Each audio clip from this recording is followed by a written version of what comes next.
ಎಲ್ರಿಗೂ ನಮಸ್ಕಾರ. ನಾನಿವತ್ತು ಬೆಳಿಗ್ಗೆ ವಾಟ್ಸಪ್ ಅಲ್ಲಿ ಒಂದ್ ಲೈನ್ ನೋಡಿದೆ, ಎಷ್ಟು ಸೂಪರ್ ಆಗಿದೆ ಅಂದ್ರೆ ಲೈನ್. ಓದ್ತೀನಿ, ಕೇಳಿ.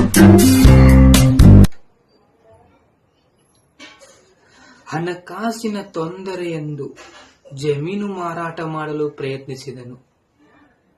ಕೇಳಿ ಕರೆಕ್ಟಾಗಿ. ಹಣಕಾಸಿನ ತೊಂದರೆಯೆಂದು ಜಮೀನು ಮಾರಾಟ ಮಾಡಲು ಪ್ರಯತ್ನಿಸಿದನು.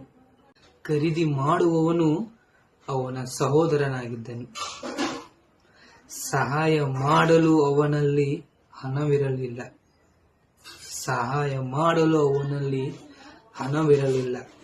ಖರೀದಿ ಮಾಡಲು ಅವನಲ್ಲಿ ಹಣವಿತ್ತು. ಸಹಾಯ ಮಾಡಲು ಅವನಲ್ಲಿ ಹಣವಿರಲಿಲ್ಲ, ಆದರೆ ಖರೀದಿ ಮಾಡಲು ಅವನಲ್ಲಿ ಹಣವಿತ್ತು.